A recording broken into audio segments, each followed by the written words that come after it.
Andrasana ihany koa izany no ny fivoahan'ny listiny Makis de Madagascar ireo mpilalao izay farany atrika izay lalao fiadiana tolotaka Afrika izay amin'ny volana Jona. Eto toerana daholo moa ny mpilalao Makis de Madagascar raha tsy misy mila ravinahitra ny ivelany ka dia antenaina fa ho fantatra tsy ho ela izay ao anatin'ny ekipa pirenena izay. Baolina lavalava ihany anisan'ny ady goavana andrasana androany no ny Super Coupe de Madagascar lalao ny fanandrinan'ny tompon-dakan'i Madagascar sy ny ekipa nandrombaka ny amboarany filoham-pirenena izany hoe ny TFMA sy ny IRC. Mbola tsy avapela nanoloana ny TFMA indray ny IRC tamin'ity fihaonana ity satria dia iry zareo boakely manohatra no nahazo ny amboara tamin'izay Super Coupe izay nivoaka nandresy izy ireo tamin'ny isa 4 no 3.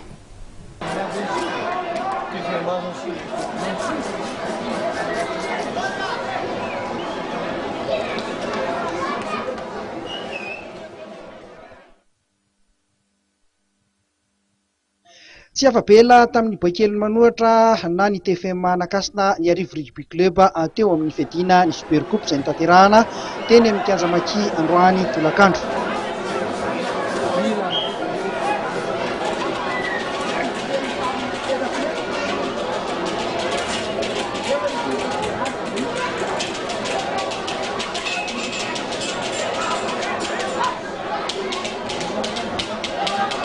Resiny TFMA tamin'ny isa 4 ny IRC teo amin'ny fizarampotona voalohany dia efa nitarika tamin'ny isa 5 ny TFMA.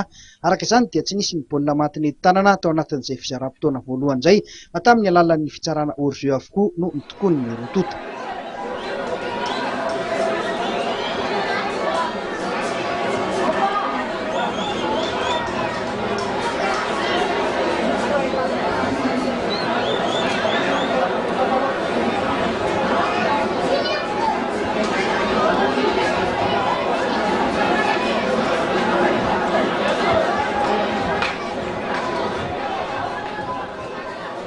Teo amin'ny fizarampotona faharoa dia samy niezaka nandrafitra fanafiana ny rotota saingy tsy dia nahitam-boka ny firy izany.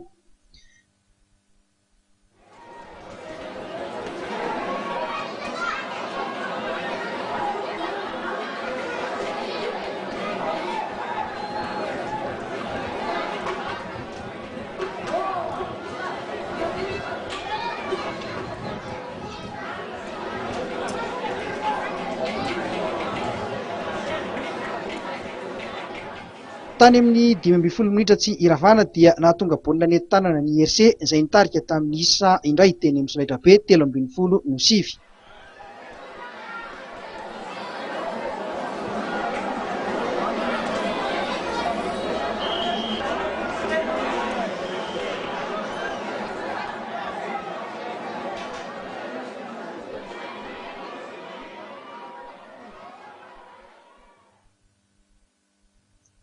Tsy nanaiky nefa ny TFMA fa dia nanindry mafy hatramin'ny farany ka nahatonga baolina nentim-tanana ihany koa tao anatin'ny 10 minitra farany tsy iravana izay voatsara ihany koa ka nahalasa ny isa ho 4-13 izay nibatany ny TFMA ny fandresena.